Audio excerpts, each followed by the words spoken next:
Good morning, everyone. Thank you for joining us here at the town of Bladensburg for our Domestic Awareness Month. I am Council Member Kalisha Dixon. I just want to say thank you to the viewers on YouTube, Facebook, and on cable TV. I also want to thank the Kaiser team that is led by Dr. Sabi. We want to thank you for coming, our Chief Collington from our police department, and our resident. Thank you again for coming out for this great event. I'm going to turn it over to Dr. Sabi. Before I do that, I'm going to let Chief Collington introduce himself and say his greeting, and then turn it over to Dr. Sabi. Also, I want to acknowledge our Councilmember Brown, Councilmember Blunt in our midst, and also our Mayor in our absence, and Councilmember Blunt. Thank you. Good morning, everyone. Chief Collington, I have the esteemed pleasure and honor to serve as the Chief of Police for the Bladensburg Police Department. I want to thank our Council Member, Kalisha Dixon, for putting this event together. This is something that is near and dear to my heart as a police officer, as a family member, also as a spiritual person. So I am honored to be here to add to this panel of esteemed guests up here. So I'm looking forward to any questions that we have. And also I want to say welcome to our guests sitting in the audience and those watching live stream. Thank you, Chief Collington. Good morning, everyone. I am so excited and humbled to be here. This is an amazingly important opportunity and topic for us to discuss. We've spent a lot of time this morning thanking people for showing up, and I would like to continue those thanks because showing up matters, and where you spend your time matters. And so I want to acknowledge, the people that we have in the room with us. I also want to acknowledge the people who are listening through live stream. You are spending your time with us, and we appreciate that and acknowledge that. And so I just wanted to once again really thank the mayor and the council, police chief, thank you for being here. Councilwoman Dixon, Councilwoman Brown, Councilwoman McBride. Showing up matters, and it really is noticed and appreciated, so thank you. And we've also had Delegate Diane Fennell and her family join us, so really, really appreciate that. We also have had a great team putting this together, and so I want to acknowledge Ray Jeffries for helping us put this together, as well as many other people who have really contributed to this moment and also are there to help us. And so, on the panel, you've had a chance to meet Police Chief Collington. Thank you for being here. We have Reverend Mylene Dormer, who's also here with us.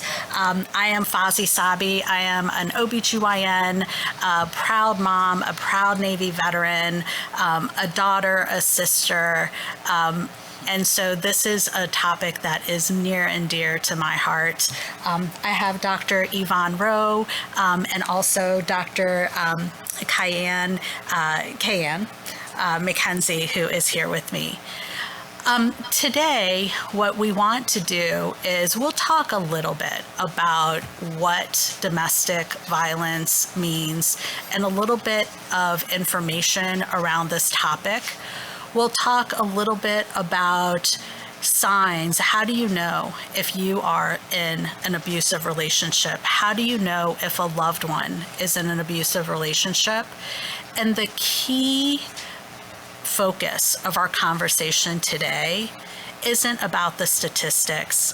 It's about what do you do? What do you do to help a loved one? What can you do to help a friend or a family member? who is having this, in these situations. I really want to pause and just share with you guys. I think all of us on this panel, we've been thinking a lot about this topic. I've been nervous about talking about this topic because it is so important and it is so impactful. And as an OBGYN, as a friend, as a sister, I sit across people who are in these situations every single day. It is a very heavy topic for many of us. As we talk about this, you may feel just anger, frustration, sadness, a sense of hopelessness. And so what I really want to do, and the reason why we took the time out to really introduce the people who are here in this room, who are listening on the live stream, is to show the force of people that are in the community, standing by to help our loved ones, our sisters and our brothers who may be going through a situation.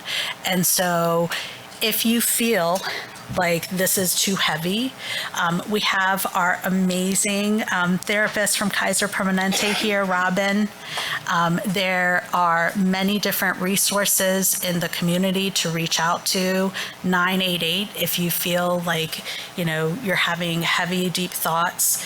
If you need to take a moment to step away, it is okay, and we will still be here for you when you come back. And so I just wanted to start with that and acknowledge, if we really want to talk about this topic, it can be heavy. It is a very serious topic. And so I just wanted to give everyone that room to feel those emotions, take those emotions in, and actually give you permission to be angry and give you permission to be sad, because this is a very frustrating and heavy topic. I also wanted to talk a little bit. One moment.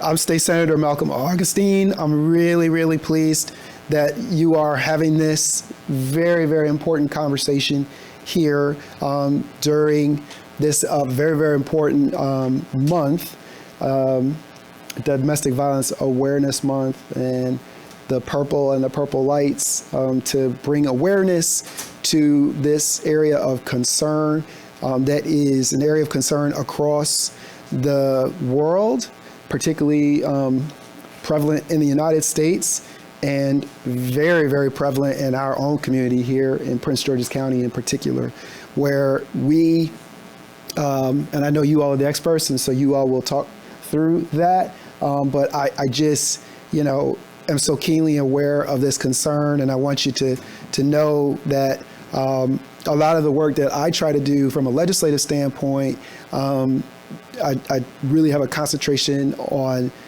behavioral health and mental health, and I find that at the root of a lot of the concerns and bad outcomes that we have in our society, a lot of them are rooted in these intergenerational behavioral health issues and concerns that we pass down certain,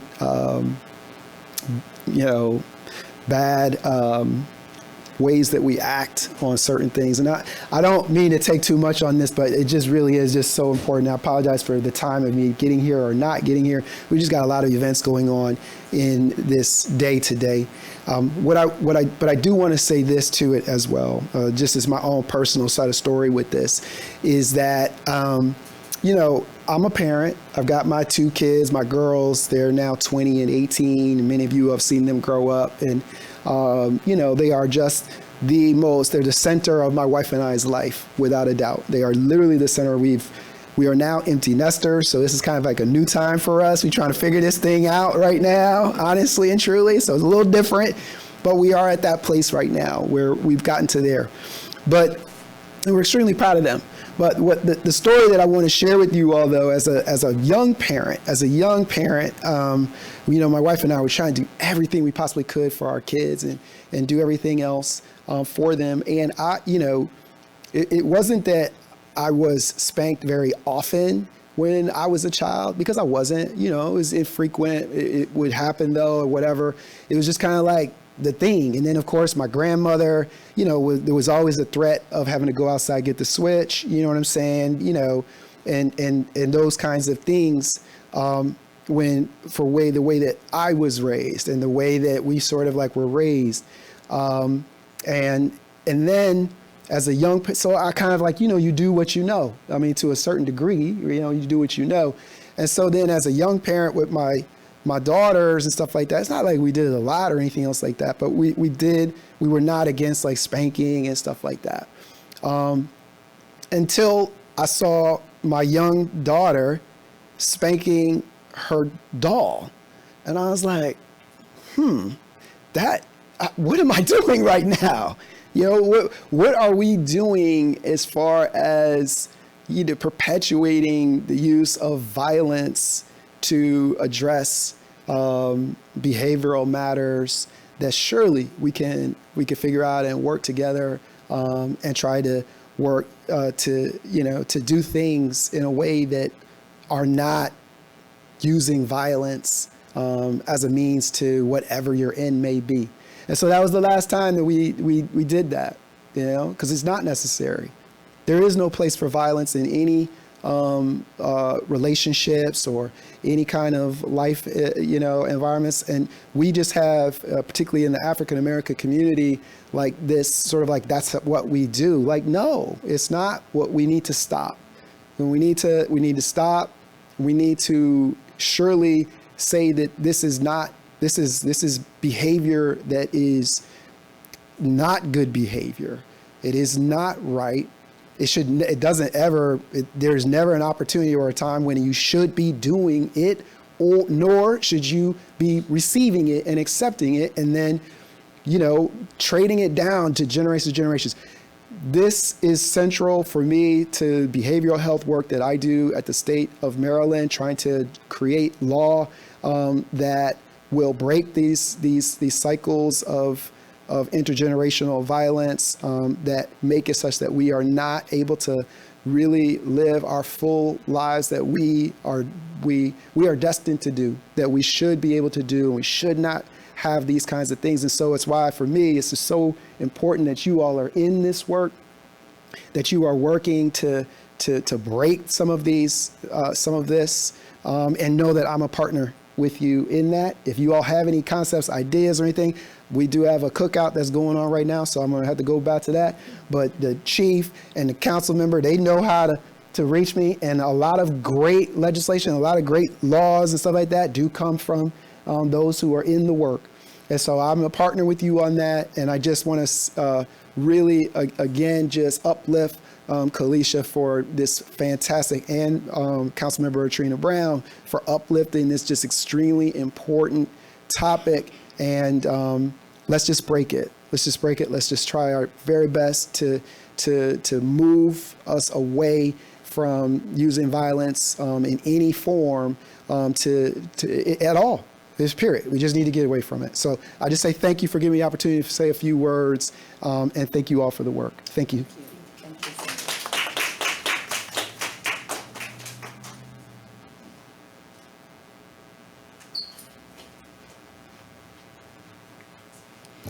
Thank you, Senator Malcolm Augustine. Over back to you, Dr. Savvy. Thank you. Awesome. Thank you. And thank you for being here. You know, earlier we were saying showing up matters. And really being a part of this conversation is so important. And so I wanted to start it off by recognizing, you know, we've called this thing a lot of different names.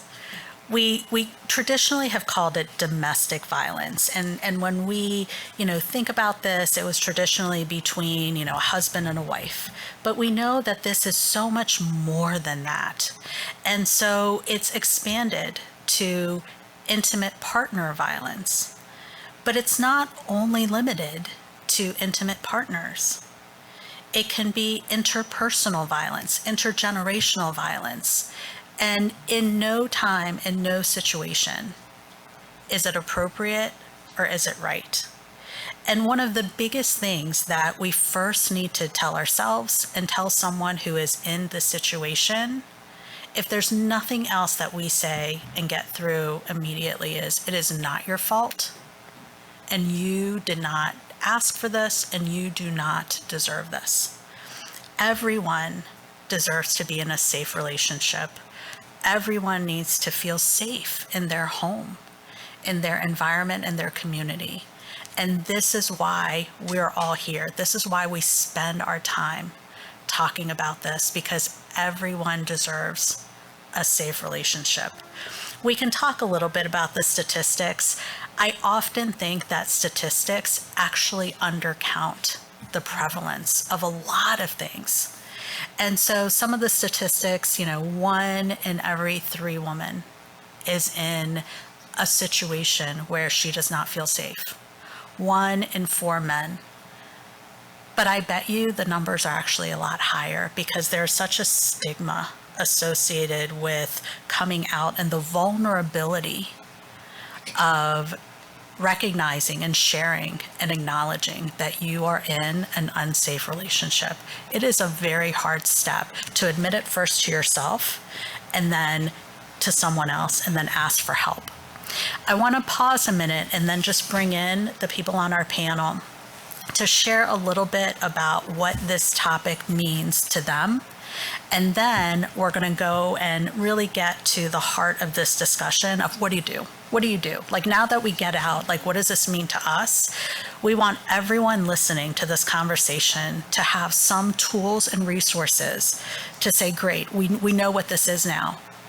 What are we going to do about it? So I'm just going to start with Chief, and we're just going to go around and just talk a little bit about what does this topic mean, and maybe share some stories or why you even chose to be here today. Thank you, Dr.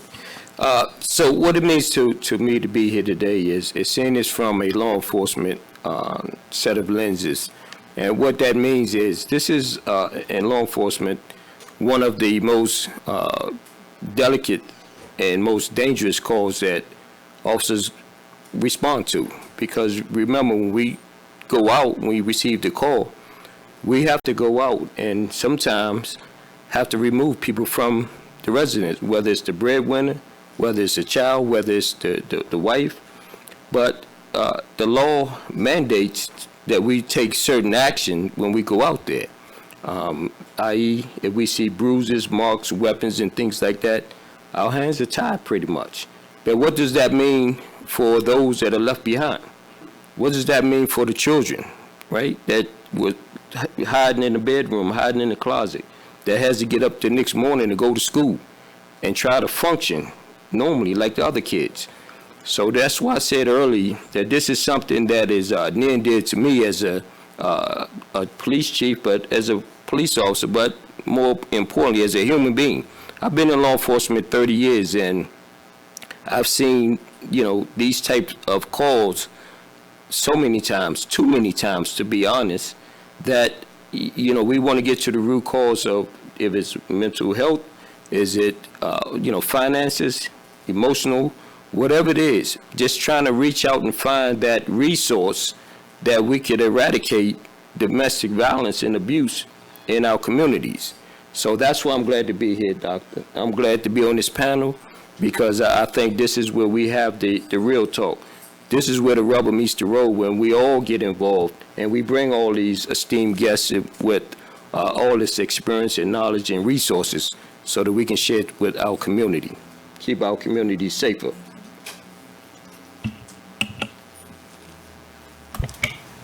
Good morning, afternoon, everyone. Thank you so much for having us here. This is really a near and dear topic to me and all of us here on this panel, and for you in the room. We did have, as a spiritual leader and also as a nurse, as my profession, I've seen the turmoil and all the things that these implications the violence has on people's lives. And so in this year, on a spiritual platform on the church, we had a domestic violence meeting, and we were all on the platform, and we're all amazed at the response that we got from the people in a spiritual environment who were going through so many things that didn't know how to be addressed, didn't know how to deal with it. It's just cover up, and people suffer in silence. And when we look at the response, we were like, we have to do this to bring awareness to this problem that is silently eating away at people and emotionally devastating. So it is something that needs to be talked about. It is something that needs to be addressed, and we can't cover it down over with whatever it is that we put over it. It has to be dealt with from underneath, and then that's how the healing will take place. So awareness is important, because when we know what it is, we know what to do, how to address it, where to go for help. Those are important pieces to it. Good morning, everyone. As everyone already shared, domestic violence, family violence, very important topic, very dear to me. I want to say everyone really required to be in a safe space at all time, and everyone should be safe and feel safe. For me, as a nurse, this topic is really dear to me because I personally lost my best friend from domestic violence. At 21 years old, in the prime of my friend's life, she was gunned down by her boyfriend, who she trusted and loved. So for me, losing a best friend and a sister, this topic for me, very important. And I'm so glad that we're in the room on live stream audience and listening to this topic, which we can help someone, save someone's life. And it's okay to just let that person express how they're feeling and just be that listening ears and share the numbers that we're going to share with you. There's so many different information that we have placed in here for those who are in the room, and we can place those online, that we want you to just use these resources, because you never know who may be going through something. You may see someone and they look normal. They may just appear normal and be happy and not saying anything, but they could be suffering in silence. So let us be here to help one another. Thank you. Wow. Good morning, everyone that's here, those that are online. What is important for me to share about this topic? I want to first acknowledge Dr. Sabi and the team that's here, Kalisha, and each and every one that is here today to support. I chose to be a part of this panel and to share about domestic violence because it's everyone's business. As Dr. Sabi mentioned, we're not going to talk about statistics, but if we should be very true to ourselves, we know someone that have somehow experienced domestic violence.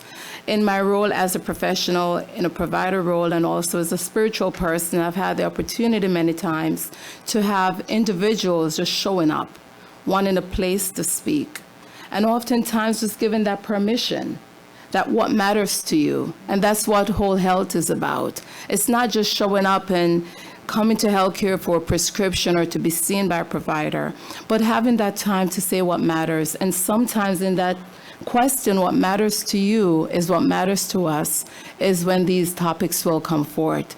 And sometimes what I find is people are not comfortable sharing because of stigma, other reasons that might put others in other jeopardy. Maybe perhaps you're afraid to share because it's a parent, it's an elderly abuse. It comes in different form, in texting, in different things that it displays itself. And I think we need to bring more awareness, because when individuals are aware, they can know, okay, this is not right.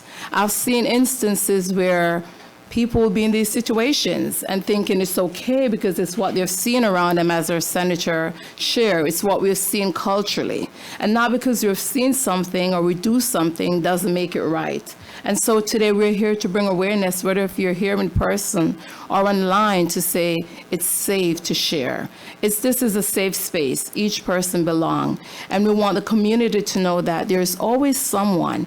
And if you're afraid of speaking to someone or don't want to dial the phone, we have our chief police officer. Show up to a precinct. Every precinct will have someone that is trained to deal with domestic violence. So thank you for having us. We look forward to a discussion and from hearing from you all. Thank you.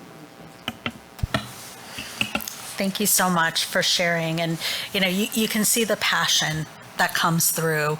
Every one of us has had someone close to us, a friend, a family member. For me, as an OBGYN, my patients who are struggling with this every single day. So now let's talk about, well, what can we do? We know it's happening. What can we do?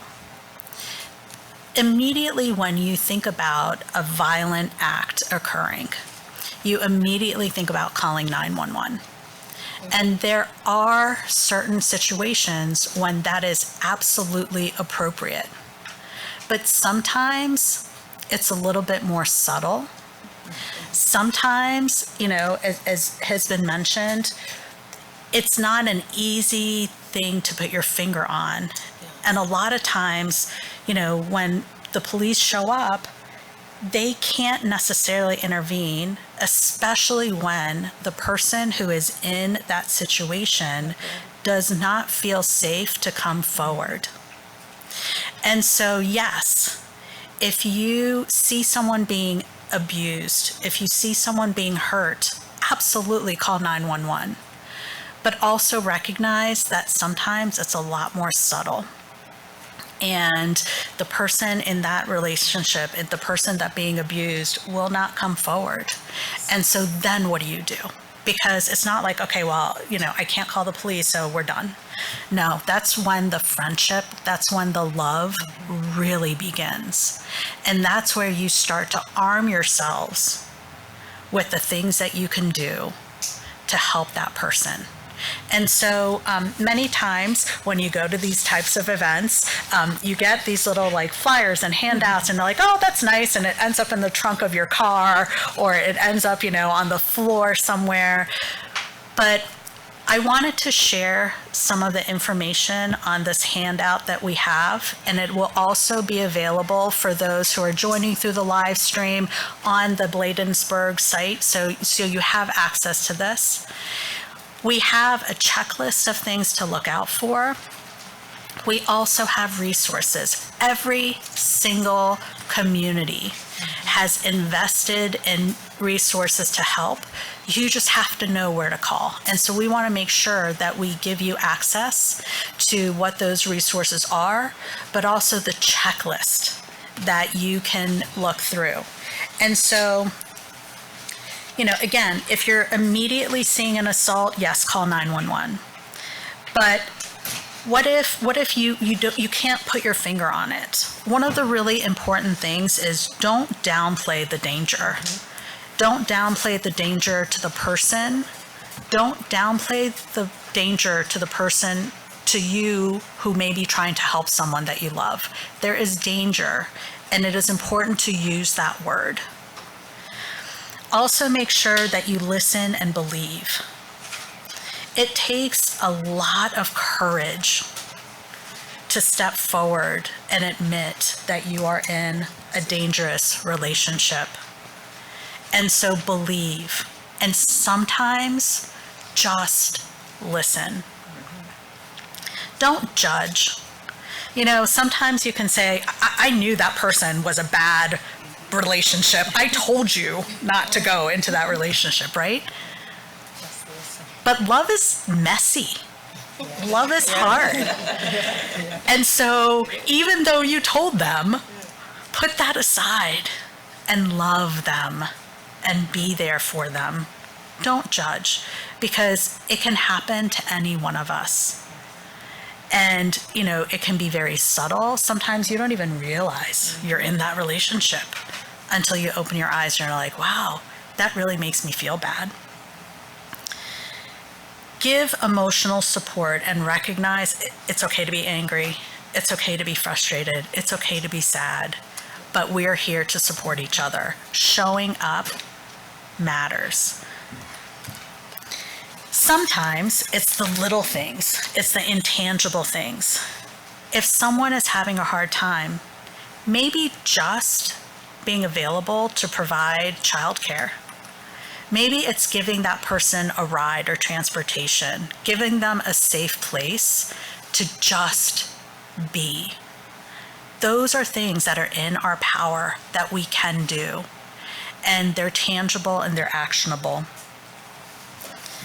Make sure that you recognize that safety is important, and we're going to talk a little bit about what does safety mean, what is safety planning, and have that checklist available to talk through that.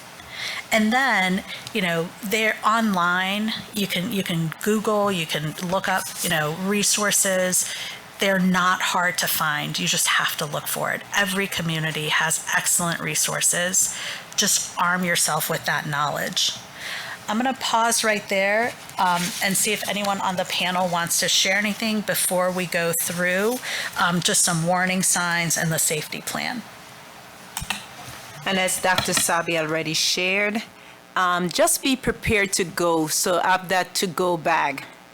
And you could be the safe keeper for that person to-go bag.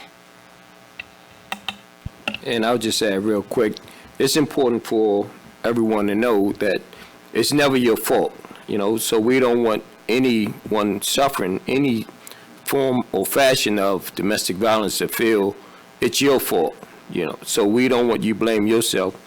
And always remember, you're not in this alone, right? There's always somebody that you can talk to.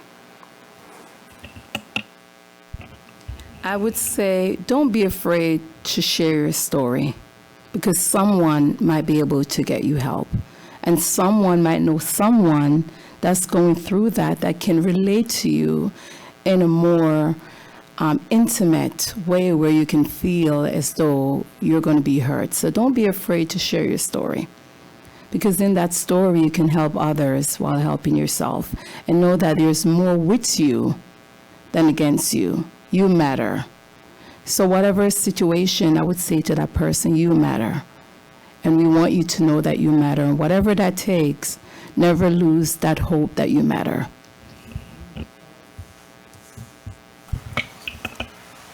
I would say that find a trusted person, even just one. I know sometimes it's difficult to trust people, and that's why people don't express themselves at times. But if you have that one trusted person who is a good resource that will get you the help that you need, or will steer you in the right direction of getting the help that you need, don't keep it to yourself. It's a silent killer.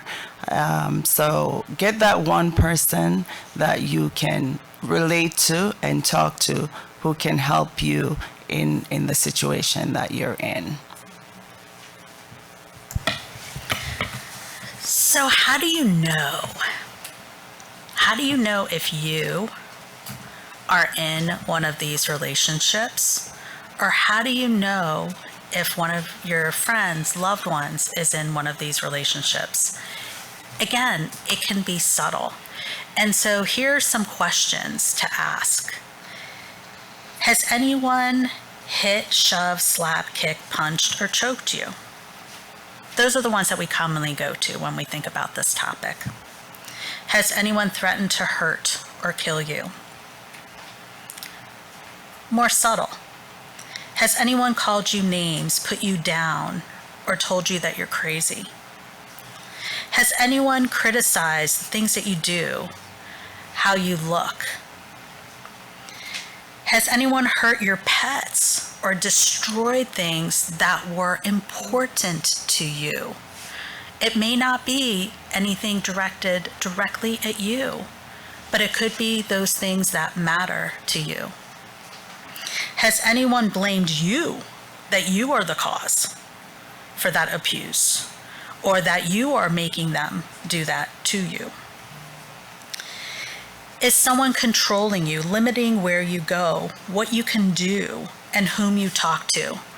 One of the most egregious ways that people can get isolated is this constant coercion and force of power, where over time it could be someone who is from a loving family.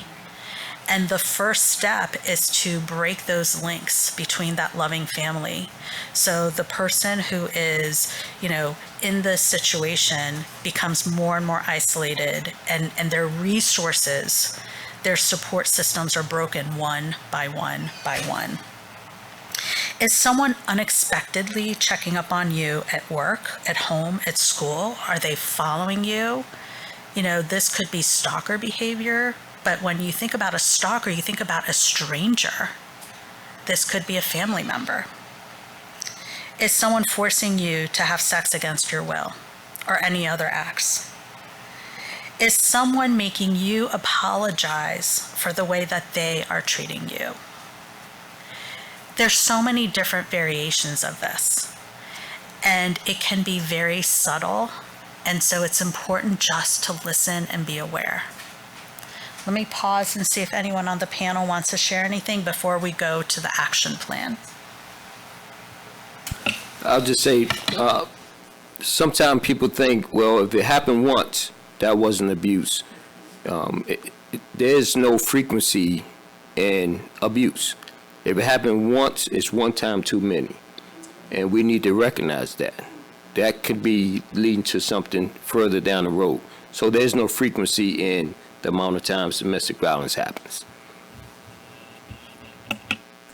And I just want to share that culturally, we may say it's okay, but it's not okay. So you may have grown up in a culture that's acceptable, but it's okay to be vulnerable and share what you're going through. It's not okay to be abused. And to piggyback from that, culturally, we might have to unlearn some things to relearn what it is the signs are. And so that's something I just wanted to point out. What I would like to point out is that sometimes people are really in denial. That's a big one. It's not happening, and we try to kind of make all the excuses for the behavior instead of accepting that it is not right.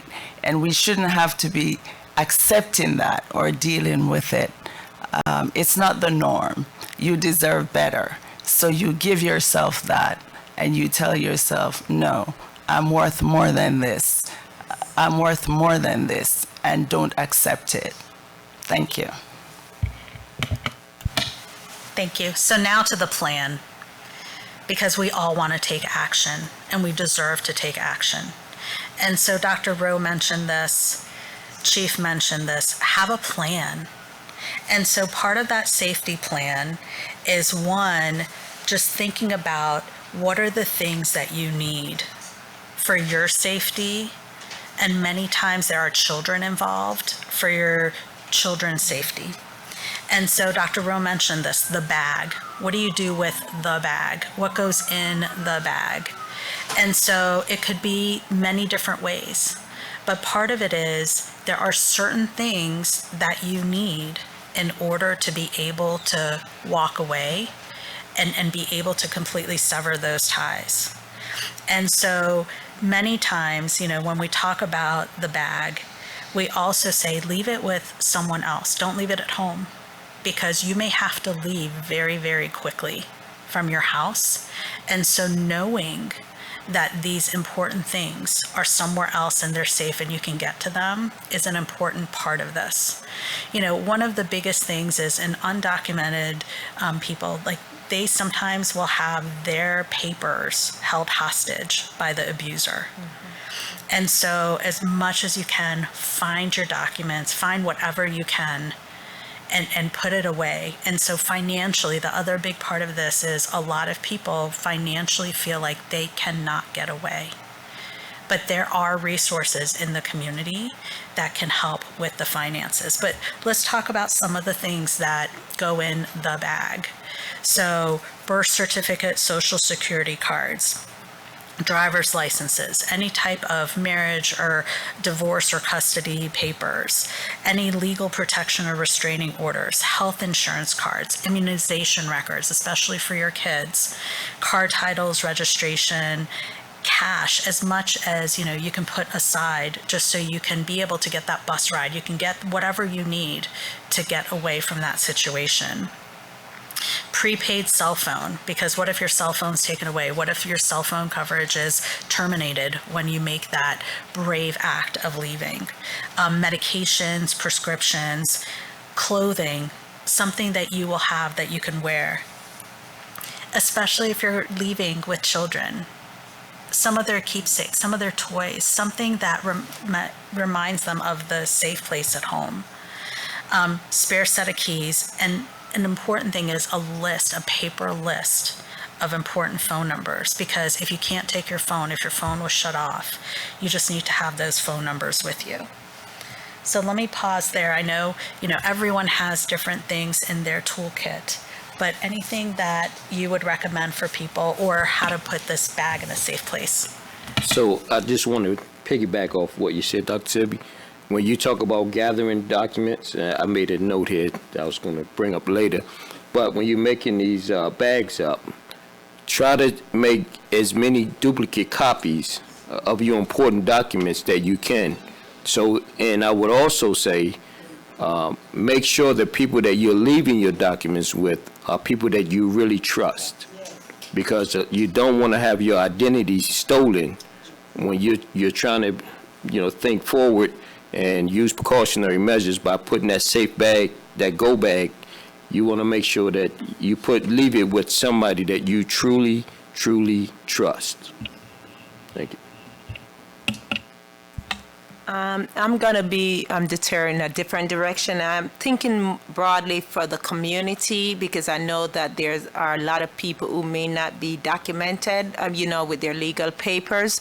So I just don't want you to be afraid to come forward because of your status. It's okay to still come forward even if you're not documented in the community. If you're going through abuse, please feel free to come forward and still pack whatever you can pack in your bag.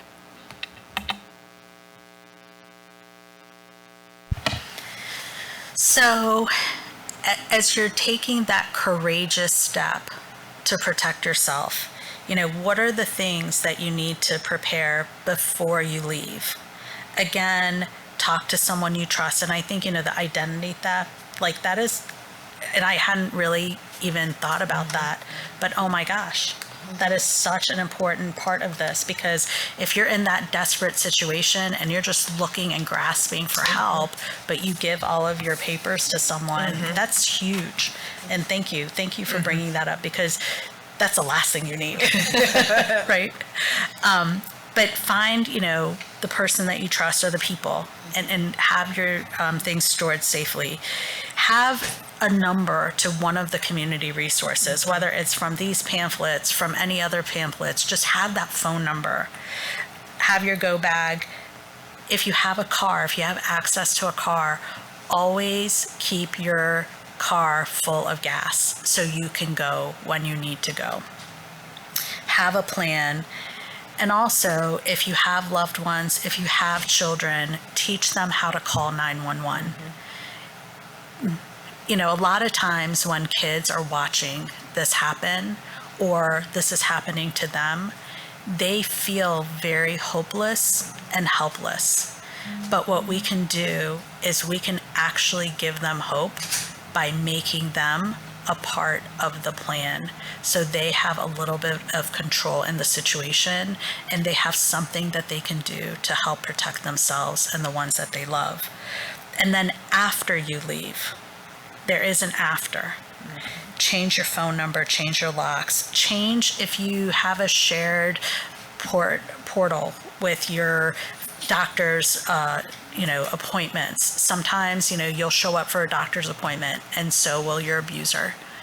And so change your appointment times, change where you normally go, so that way you're safe. And then just create a different routine for your daily life, so that way it's harder to find you and you can protect yourself. So I'm going to pause there again and turn it over to our panel.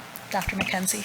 Yes, I would say also could create an email address where you can upload some of those documents. So in an event that you have to go, you can retrieve those documents. Also, create a passcode or a password with people that you trust. For example, if you're in a situation and the abuser is right there, you can say that password that's only between you and that trusted person. And they will know that to call for help because help is needed.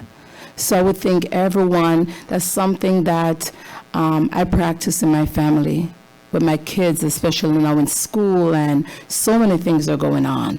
If there is an emergency and you need help, and you are not able to say what that is, you use that word, mommy and daddy will be there. And I think that professional part coming out, and also my husband being a police officer, we see so many things that happen. So I want to encourage you, if you're online, that trusted person, create some type of code that only you and that person know, that if this is happening, call for help. Because you might not be able to get to 911. If you have your phone, you have to text that code, or you have to, and don't have it be suspicious. Don't put something like, you know, that the abuser or the person that's there is going to be able to pick it up. It should be something that's only known to you and that trusted person. And again, that email address for documents. Now, in our age of really computer and technology, that's a great way to retrieve documents at a fingertip.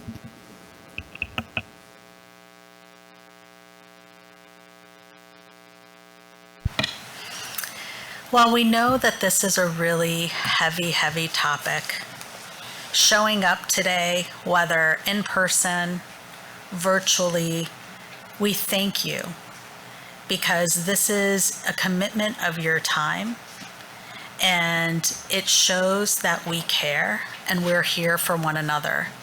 And so we're going to close the session, but I just wanted to give our panelists another opportunity if there's anything else that they want to share, and then just leave a few minutes for any questions from the audience, or if any questions have come in through the live stream, we want to make sure that we address those. But we also know we want to be respectful of your time, and we know sometimes just constantly hearing about this is overwhelming, and so we want to give that space to then also take a moment, take that breath, and feel safe. So I'm going to turn it over to the panelists. I don't know if you have any other last minute things that we haven't touched upon so far.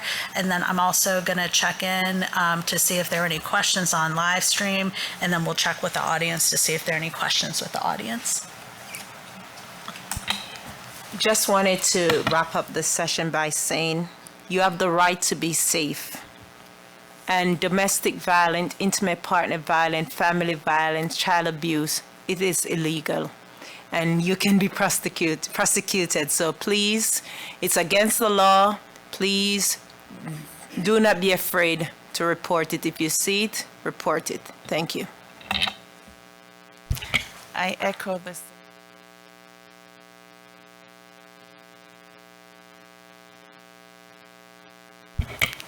I echo what you just said, Dr. Rowe. You don't have to stay in these relationships. You don't have to stay in an unsafe environment. Safety is your number one priority, and safety begins with you. So keep that in mind. Thank you. And I would just say, you know, if you find yourself in an unfortunate situation, number one, get out of the situation. But once you get out of this situation, don't internalize and keep this locked inside, because this is sort of like PTSD as well, right? You need to get the help that you deserve. So that's why these resources exist. That's why we are here, the police department, all of our officers here in Bladensburg definitely have gone through the crisis intervention training. So we're here. So we can be the initial, and then we can get you to the professionals once you feel comfortable enough coming forward and speaking with the police about it. But get yourself some help. Don't internalize it. And also talk to your children. especially if they witness what you just, the abuse that's going on in the home, know that this affects the children as well. So talk to your children and try to get them the help that they need as well. Thank you. This one is for you, Chief. There's a question that came in. For the undocumented, as you share, can we speak to those undocumented that needs help, but they're afraid if they show up for help because of their immigration status, they will be turned over to be deported? Can we speak to those, for those that are suffering in that silence? That's a great question and a great concern. But listen, we want to make it abundantly clear that the police, when you call us, we do not care about your status. We do not care about you know, if you are a citizen or not. We don't care about that. We are there to help you. So please, please, please call us. Don't endure the abuse at home because you're afraid that if you contact the police, that we'll check your immigration status. That is the last thing that that's not even part of the questions that we would ask. None of our officers will be asking what your citizenship is. So please call us. We are here to help you. So thank you.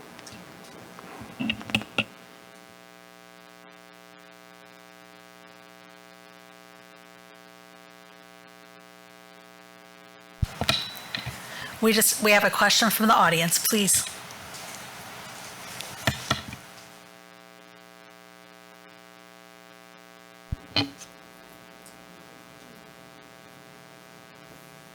I have a question. We have a nonprofit, and we receive calls regarding domestic violence.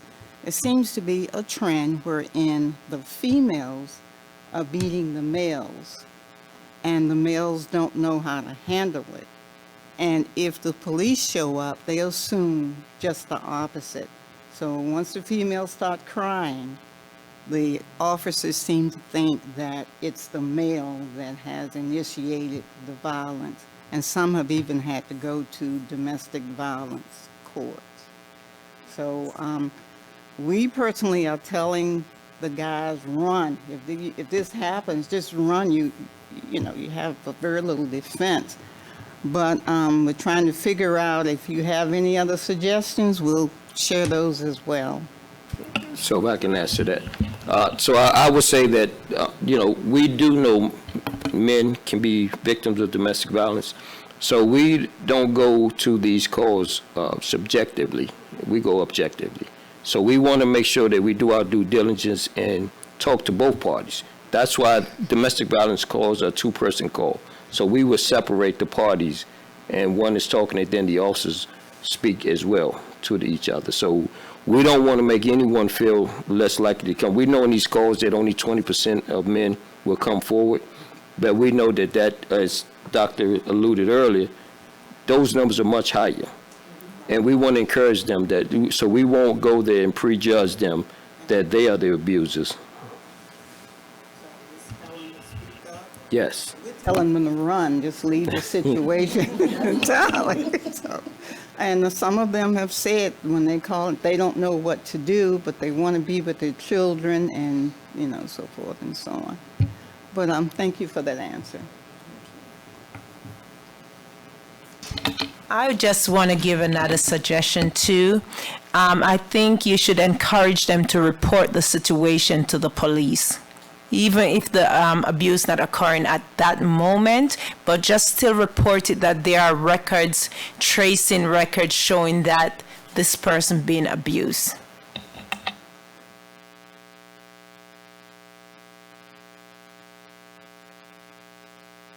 We have another question from the audience, please.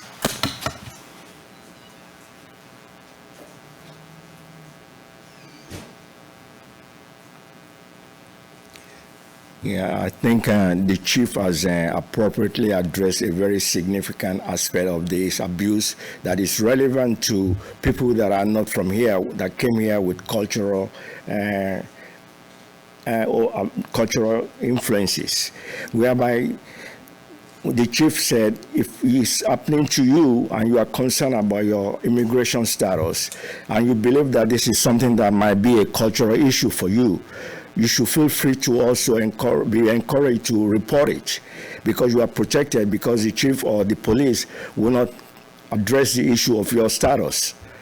Because some people believe that this is something cultural, and they subject themselves to this abuse for a long time, and they could not report it. The other issue that I think might need to be addressed will be the digital aspect of abuse. And the digital aspect of abuse is also very relevant in this matter. And there is also the issue of bombing, which is also something that is relevant to the intimate partner abuse issue. So that also might be something that could be addressed more significantly and elaborated on. Thank you.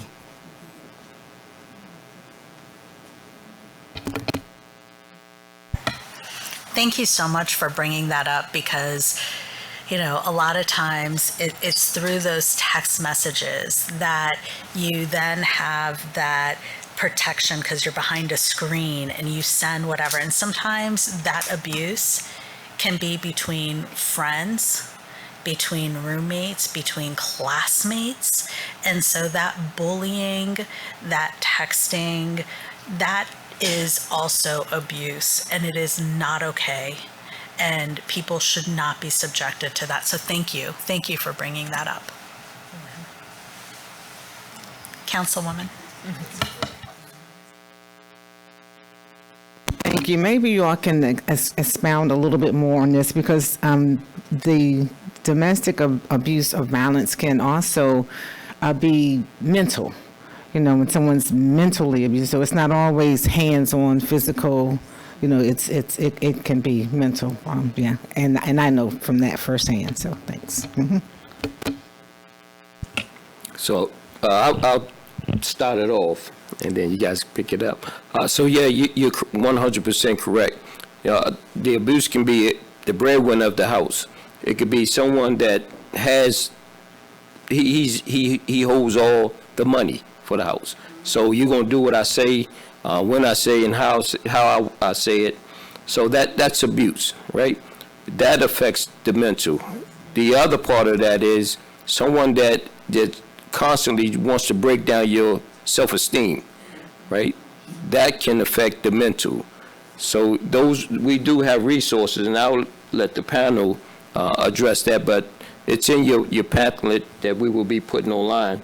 But this goes, you're right, Councilman Brown, it covers more than just physical. It's the mental, and sometimes the mental can be worse than the physical. So thank you for bringing that up.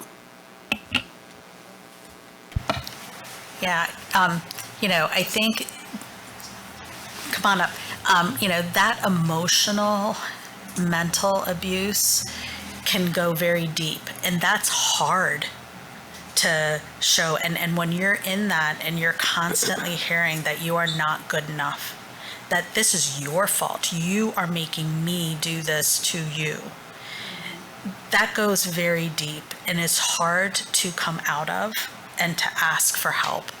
And so that's where, you know, we started off with listen, watch, listen to those words that your loved one is saying. Has their demeanor changed? Do you see that they're becoming more and more isolated? So part of this is that social isolation, taking away all of those resources. And so if you see that happening to someone you care about, pay more attention to them, be available, be ready, and listen, because it can be very subtle and it can happen slowly over time. And so you need to be there to help each other. So thank you for bringing that up. Please. Good afternoon. Thank you for this discussion today. Mine was like a two-part question. My first question would be, what are the resources for those of us trying to help? And the person, you know, you'd be like, I'll call this person, I'll call that person for you, but they're scared or they don't want to help, because that takes an emotional toll on us too, worrying about them and the kids. And then also the safety of those trying to help, because they know, oh, you're going to run to her, you're going to run to him. And then we got to be on the lookout when we leaving out our doors. So we have a lot of resources for the victims, but those of us trying to help as well. Well, I would just strongly suggest that, you can remain, we always tell people you can remain anonymous in everything you do when you're reporting information. You can remain anonymous, but we want to encourage everyone, if you feel that this is affecting you as well, like you've been approached by the abuser, then you can get a peace order as well against that person. Because if they show up at your door, I know that she's in here or he's in here, and they're banging on your door, you call the police. And then we're going to help you get a peace order as well. But now for the mental part of it, you could need some therapy as well, because the person, the victim, survivor is what I want to say, not the victim. I want to say the survivor may offload some heavy information on you that takes a toll on your emotional. So you need some counseling as well. And there are resources here as well for the person that's the support team. Thank you for having me for this opportunity. There is a new mental health shelter in Bowie. We learned about this Monday at the state's attorney's office. It's only 15 beds, but it can help. And also the 988 number is the number to call regarding mental health. We, as of last Tuesday, had a senior citizen, 66 years of age, who was just devastated because the abuser left her. So she's hallucinating, threatening suicide, and we had the opportunity to use the 988 number. I don't have the information with me regarding the shelter in Bowie, but I'll be happy to share it with anyone, or you can call Miss Giovanni Taylor at the state's attorney's office, and then she can give you the information as well. But there are a lot of people going through the domestic violence who are becoming mentally ill after, and they're not getting the services and assistance that they need. Okay? You know, I think a lot of times, appropriately so, we focus on the person who is in that relationship. But it's also their loved ones who are pulled into that cycle of violence and cycle of abuse. And in fact, you are being abused because of that relationship. That abuse extends to you. And so the same way that every time you fly and they say when that oxygen mask comes down, you first put that oxygen mask on yourself, because if you are not safe, if you are not comfortable, you will not be able to protect yourself. And then you protect the one that you love. But all of the things that we said apply to everyone who's also trying to help.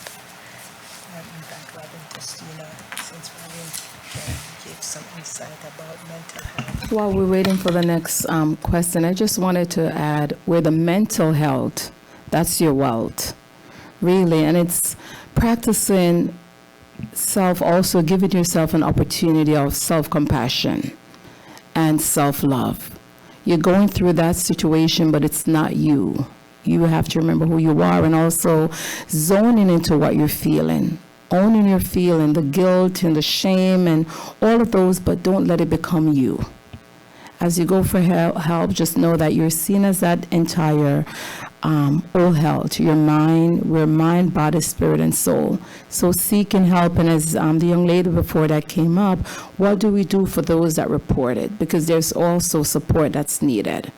And sometimes the person that is in that situation, they're out of it physically, but they're still captive in their mind. And so where psychotherapists and psychotherapy will come in, where we have experts that are trained to take care of these other issues after the fact.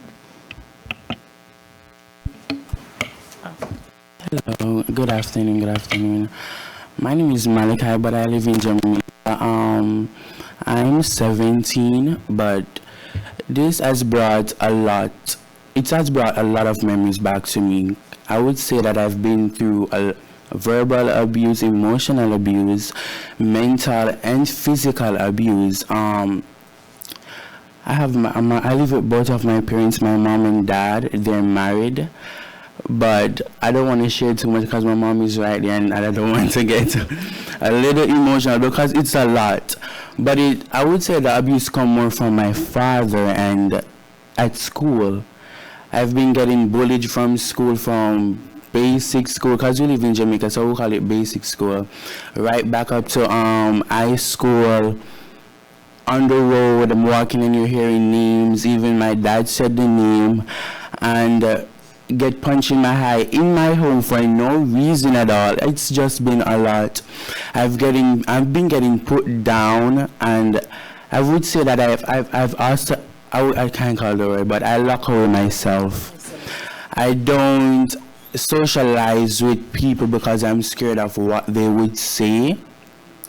So when I'm going on the road and even at church, I feel a little bit better because I don't want to stay at home, because I'm scared to hear what I'm gonna, because I don't want to get abused mentally and physically by that person. So I try to lock away myself or move away.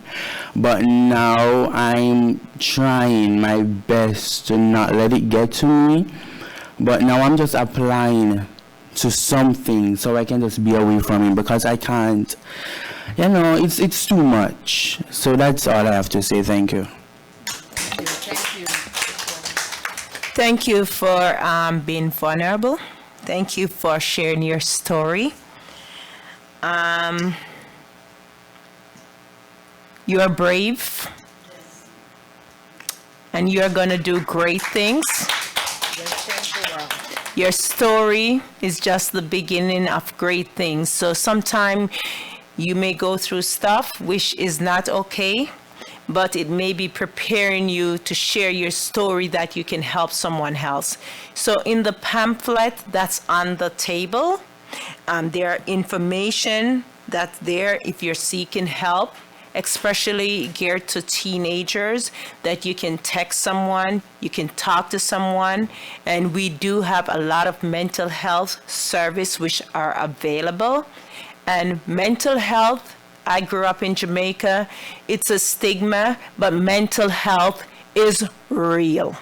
Because when people emotionally put you down, make you feel less than who you are, then you start to believe in that who you are. But that's not what I see. I see a brave, brave person who stood up and say that they want to get away from their situation and they want to do great things. Thank you for being vulnerable. Thank you. I just want to say, just piggyback from Dr. O, thank you for being vulnerable. Thank you. We hear you. You're valued and you're going to break that cycle. I see your mom emotional. Thank you. It is not easy to tell your story, and we can feel the pain, but out of that pain, we want you to, after this event, would love to talk with you and know that you're not alone.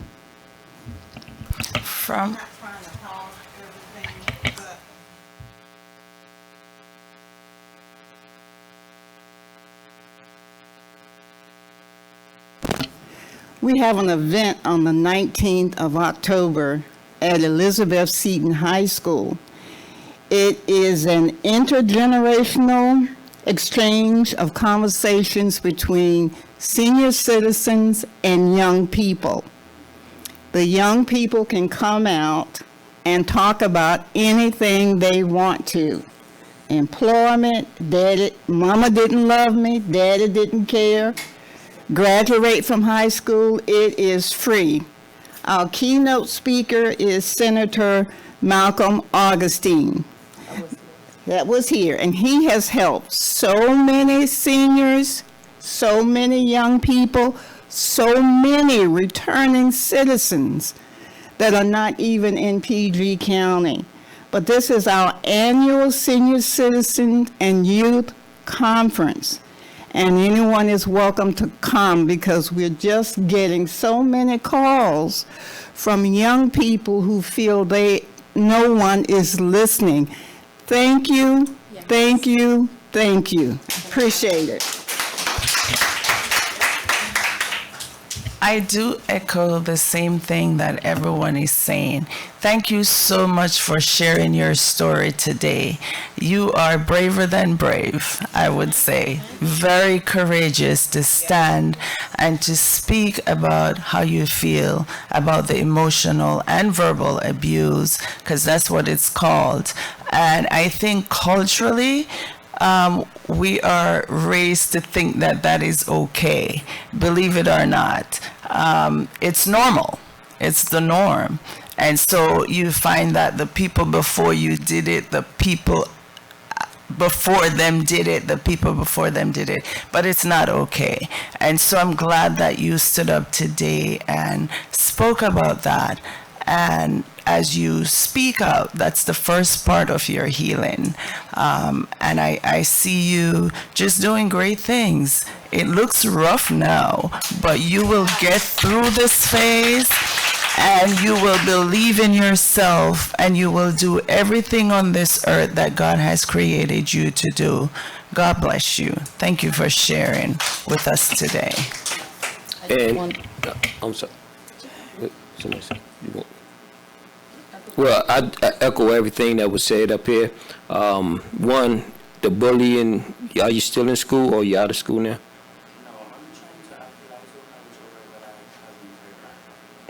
So never carry these burdens alone, right? Don't carry these things with you. But what I do want to say, I want to echo what everyone said. That showed a lot of bravery, a lot of courage for you to get up and share that. And I'm reminded of Mariah Carey says, there's a hero that lies in you. And today you're a hero. Thank you. Just want to go back, kind of piggyback from the same conversation, especially when it's close to home and the vulnerability that you share when it's a parent.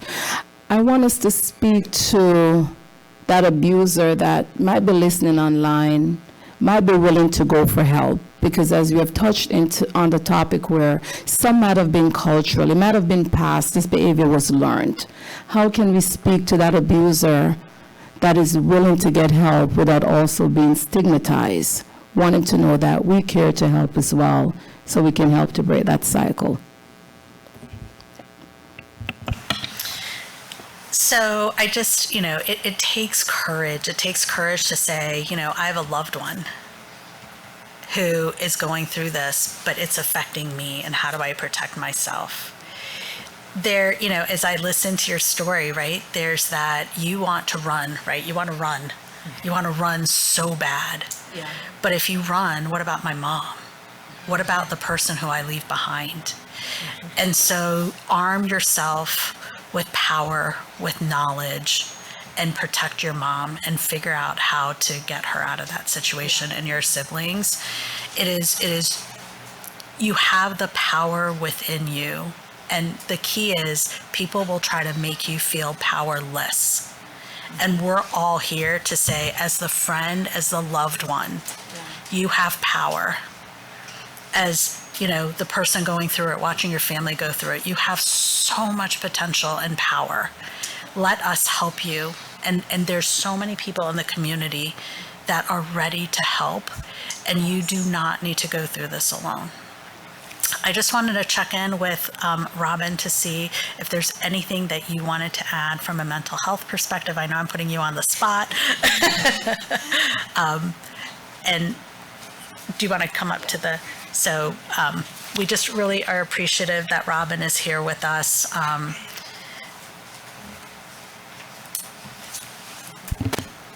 haven't seen everybody, pressing this button. Thank you all for having me here. But no, you all have done a great job. Come on over to psychotherapy. But I'm so proud of you. I usually don't get too emotional, but you are so brave. You are so strong, and can tell that mom supports you. And after this, if you all would like to talk to me, privately, or anybody, I'm definitely here. But creating safe spaces is important. Having, like what the panel said, a trusted person that you can go to is so important, because there is somebody that cares about you, even if it's one person that you can identify. Definitely your self-care is important, because you do matter. What the gentleman said too about digital, now that is real. Love bombing is real. Gaslighting is real. So people that will tell you that you're not good enough, but in the same breath be, but I love you. I'm saying this because I love you, because nobody else cares about you, and you start to believe that. So definitely it can affect your self-esteem. Your mental is your everything. I like to say a peace of mind is the best mind to have. It really identifies you to be able to effectively communicate and share what it is, what you need, what you deserve, what you require is so key. It is so important, Therapy is key. There is a stigma. A lot of us are, minority in here and within our culture, whether we grew up in another country or whether we grew up here in the United States. What goes on in our household stays in our household. That's always been the stigma. Like, we don't talk to somebody. I love being a therapist. Let me tell you, I love seeing everybody for therapy, but I definitely love seeing minorities come, because that is the stigma, and it's relatable, of where it's like, it feels so good to be heard. Therapy is non-judgmental, because there's such a stigma, like, I'm not telling her or him about my business, but once you start to talk about it, I can see people feeling good about it, because they're feeling heard.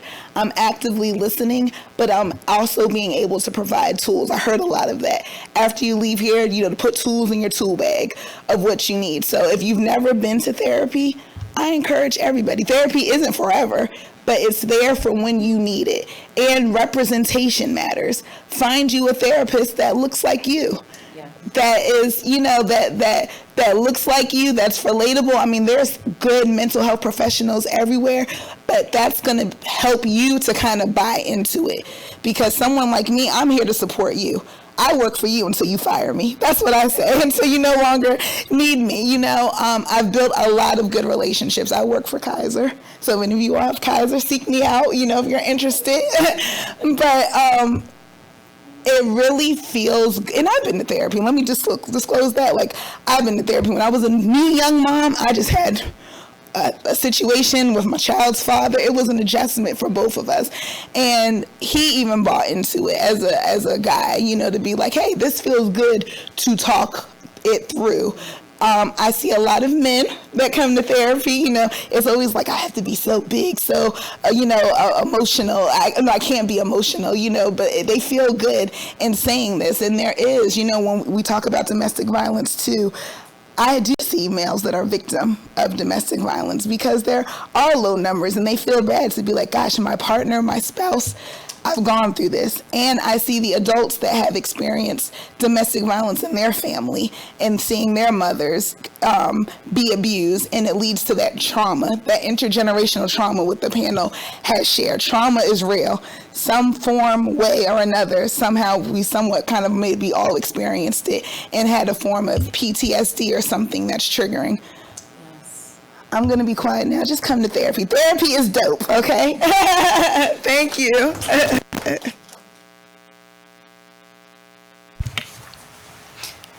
I just would like to say that our mental health is very important. Whatever you have to do to protect that, you should do that. If it means you have to disconnect from toxicity or people who make you feel bad about yourself and put you down, then do that, because you're your number one priority. Thank you. Good afternoon, everyone. My name is Susan. I'm a mother of 4 and a grandmother of 6.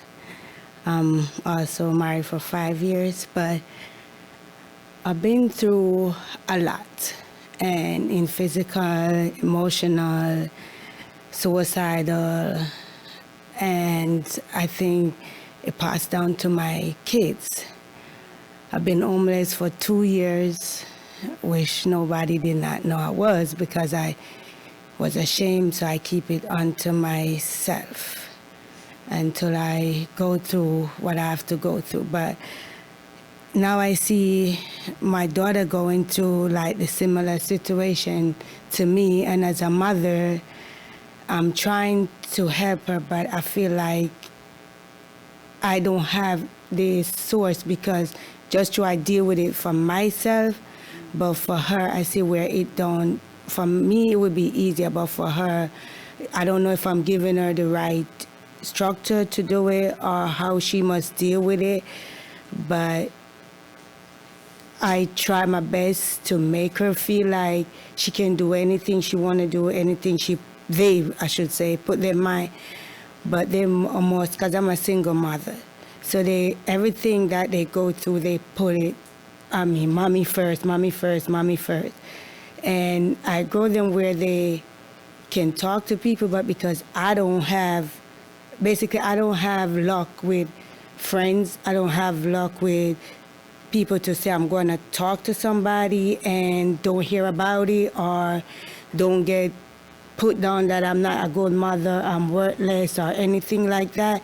So I try to grow them up where they come to me, where I won't put them down. I will more try my best to uplift them, but they will look to me instead I look to go therapy or look to go to anyone else. I just started therapy.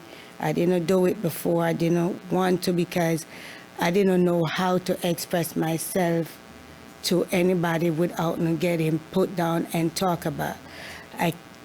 When I feel like I have somebody that I can call on or I can count on to talk to and be there as a support system, it turns out that it's not there. But when that person need me, I'm all ears. But when I need that person, or I can't do it, I don't have the time, or they totally ignore like I don't exist no more.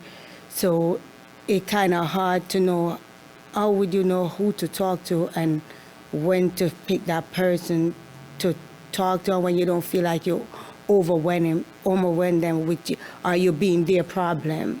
How do you know that?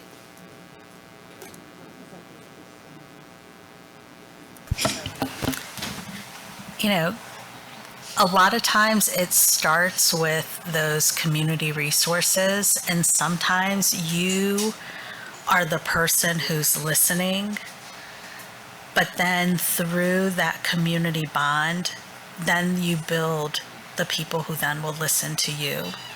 And in situations like this, there are so many people that are here and standing by in church communities and other communities.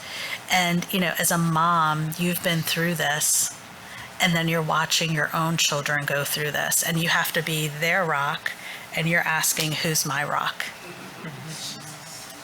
And they too can be your rock. Children are amazing. And sometimes as parents, as moms, we try to protect our children from what we're going through. There's nothing to say that they can't in turn be your rock as well, and you lift each other up and you empower them to. Thank you so much for sharing your story today. It takes bravery to do that. You're saying that everybody else that you have trusted is, I would think, people that you know. How about trying the resources? They don't know you. You don't know them.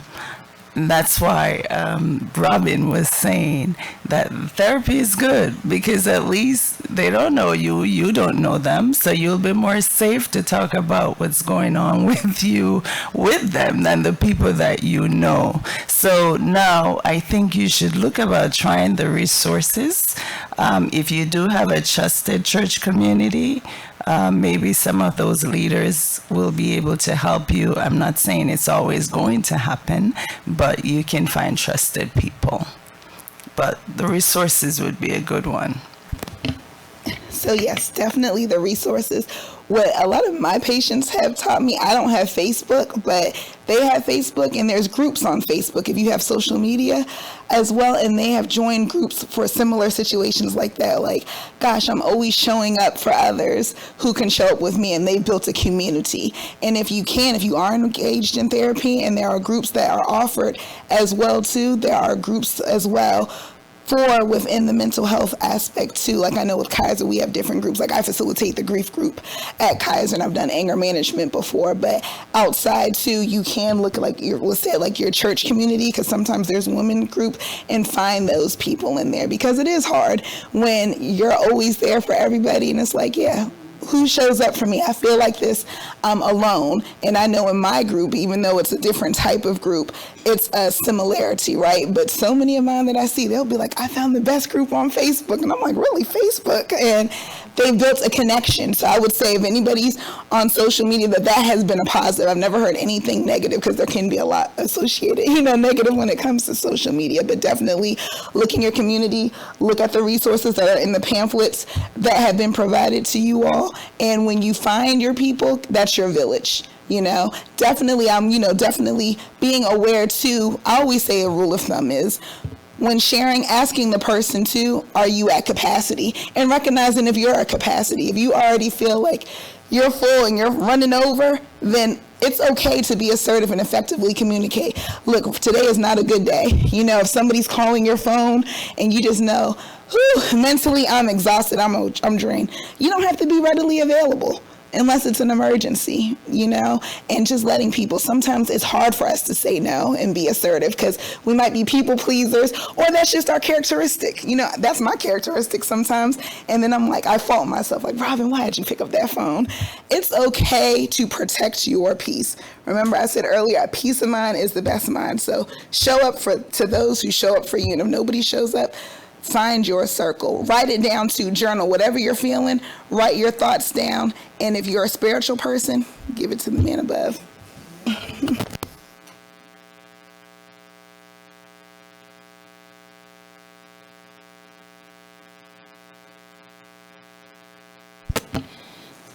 So something that is coming to my mind is healthcare. There's an assumption here that everyone has healthcare. And in the instances that people do not have health care, how are we making resources available? Now, I see a lot of resources on these papers, but we are even assuming that people have telephones to make those calls. There are members of our community that really are struggling. So, something is popping in my head, and I don't know what the possibility of it is, but how about also reaching even more into the community, reaching into certain, and Sheriff over there, our Chief of Police over there, I'm sure giving the statistics that come into where the areas are that may be hot pockets or things of that sort. And I'm not saying sending law enforcement into those areas, but sending mental health resources into those areas. What about thinking outside of the box? Like, this is a great panel. My sister is here, so it's even greater. I love you all for being here. But what about taking this into the community? What about knocking on some doors and say, hey, I have a 30-minute slot. I would like to talk to you. Anything you say to me is safe. And then maybe after that one time, the next time you can reach us, here where you can come to this place. There are buses going into those places that people have access to them. So we talk about our own people, and by the way, we are the global majority. We are not minorities. Just to kind of point that out there, we have even been conditioned to think we are minorities. We are not. But just thinking about how are we getting those resources into our community? Everybody does not have a car. Buses do not go into so many places. We need to change this algorithm or this outlook. We have to come about it differently to reach vulnerable members of our community. Thank you. So that was very good information. So I'll say that within the police department, we do have a community outreach section. So that goes beyond just handling police calls. That goes into the resources, the needs of the community where they go and they bring people in, or we'll meet them where they are. And that's the main thing. A lot of people, as you stated, won't come into the police station until that trust is built. Once that trust is connected and built, then the barriers come down, because that's the society that we're living in now, and we are breaking that stigma apart, especially in this town. So anyone that reaches out to us, we are very connected with our schools, our faith-based community here, our business owners. So we try to be very resourceful in the town of Bladensburg with our mayor and council. So we try to bring the resources there. We have a database that we have clinicians, that we have, plumbers. Anything that the community may need, we try to upload that, and we find partnerships within the community and sometimes outside of the community. But we try to get those resources, especially those peer support groups that, I think would be very beneficial for the young lady there if she found herself in that situation, knowing that everything doesn't have a dollar amount associated with it. So we try to be resourceful in the community. I would definitely encourage you to, if you want to talk to me afterwards, if you're from the community here, we will help. Even if you're not, we can probably help point you to the right direction. So we're here to help on all levels. Yeah, thank you, Chief. Just want to piggyback to the information that was shared. Yes, thinking outside of the box. How about we go in? Because many people are in this, they're already in a crisis. So going for help, they want to do it, but I think it's such a great suggestion in going into the community. Have resources like whatever they use, transportation voucher, if they need to get on a bus, this is where you can go for help, because they might not have access to a car. And I think we're thinking in line many of times those that can come for help, but many survivors or others that are in this situation, they need help, but they don't have the energy. Mentally, they're exhausted. They're traumatized. And so looking at how can we help to break this cycle, there's lots of discussion, but I think that's a great idea in getting out there into the community. So the presence of the community, law enforcement, others that say we care, and I want to just say thank you to Kalisha, the council member and the mayor and everyone in this town to put together a forum in this platform where members of the community can share. And I think the ideas that were given here with resources that are available is going to give us a lot more information on how we can do this collectively as a community. So thank you for sharing that. And I want to just say this finally. I did mention a little bit, if you're listening live or know someone, and this might have been something that's been in the generation, in your culture, you've grown up seeing this as okay. You're probably in a place right now where no one is seeing you. You're not able to come to a microphone. You don't have the energy because it might be guilt as an abuser. Just know that you matter as well. I want you to break that cycle. And the first step in breaking that cycle is acknowledging that there is a problem. The problem continues when there is denial. So even for those, if anyone know anyone or if someone is listening, that you fit the description, we're not here to condemn, we want to build a community. So if you're in this community and you know someone, if it might be a dad, it might be a stranger, know that help is available. So it's for the person that's going through, and perhaps that abuser might have been a victim of abuse that was not treated. So we want everyone to come and to get help so the cycle can break. Thank you. So, thank you. Thank you for showing up. Thank you for being here. Thank you for sharing your stories. Yes. And it starts here. This isn't the beginning nor the end. This is an ongoing conversation. And just by the virtue of you showing up today, it shares how important this is. And we together are the ones that are going to be able to help each other out of this. Yes. Any last minute words, or we're going to close? We just really appreciate everyone's just time and energy. And make sure you take a moment when you step away from this just to take a deep breath. This is a heavy, heavy, heavy topic. It is an important topic, and you are not alone. Thank you, everyone.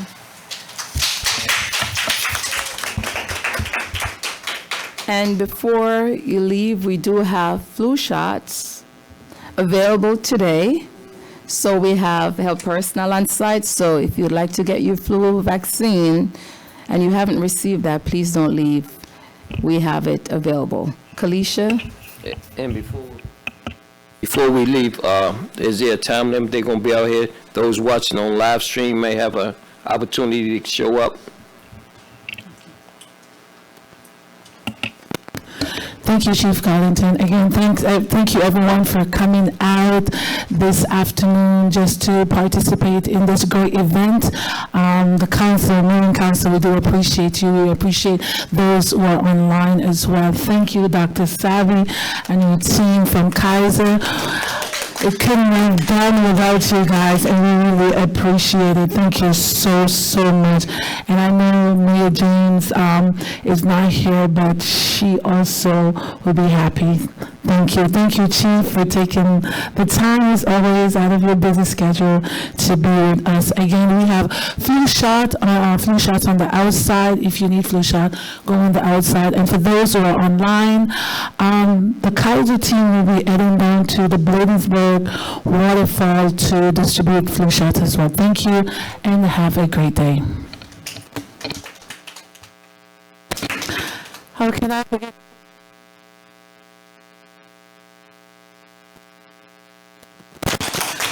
Thank you, Ray, for such a great job, the backdrop. Thank you. Thank you to all of you from Kaiser and NIH. I appreciate you. Thank you again, everyone, for coming out.